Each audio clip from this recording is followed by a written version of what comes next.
Did you know that under GDPR you only have 72 hours to report a data breach or there is a risk of massive fines? In this video, I will break down GDPR data breach, what, when and who to notify. You will learn exactly what counts as a data breach, when to report it and who needs to be informed. Let's turn uncertainty into clarity because preparation is your best defense. Most teams don't even realize a breach happened until it's too late. People think a data breach means being hacked by cybercriminal. A GDPR breach is not just hacking incident.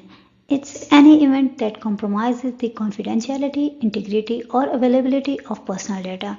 That could be a lost laptop, USB or an email to a wrong person or an unprotected database. If personal data is exposed accidentally or intentionally, someone could be impacted. It may be a breach. It's reportable.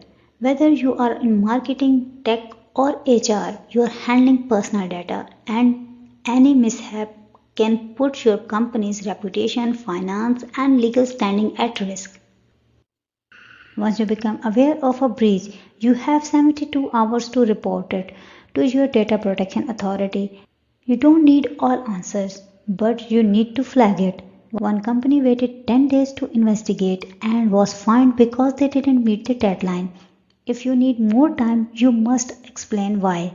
And if all the information is not available, submit what you have, then follow up. Who should be notified? There are two groups to think about: regulators and individuals. You notify the supervisory authority when there's any risk. You notify the individuals if the risk is high.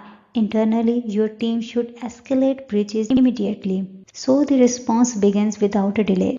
If the breach could harm individuals, identity theft, financial loss, you must contact them. Use plain language and explain how they can protect themselves. A well-written notice builds trust even during crisis. You always notify the authority unless the risk is minimal. Your report must include the type of breach, the contact person, potential consequences, and what you are doing about it.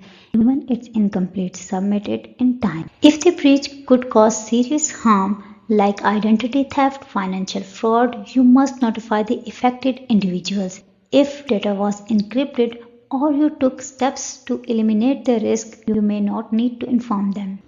Every second counts after a breach. That's why your internal team must act fast, build and train for escalation policies because delay at frontline means non-compliance at top. British Airways suffered a major breach in 2018, affecting over 500,000 of users. They detected it late, reported it late, and didn't protect user data well enough. The result are €20 million fines. This shows why breach detection and response speed is crucial. Marriott Hotel took months to notify. British Airways had poor security logging, and H&M monitored staffed health data without proper legal basis. Here is a quick checklist. When a breach happens, don't freeze. Escalate internally within hours. Start by isolating the incident, log down the excess, notify the authorities within 72 hours, and most importantly, document every step. Prepare before a breach happens. What your team do in first 10 minutes of breach? Have you ever tested that plan? Run simulations, update your policies, and make reporting part of your culture. GDPR is a framework for building user trust in this digital world.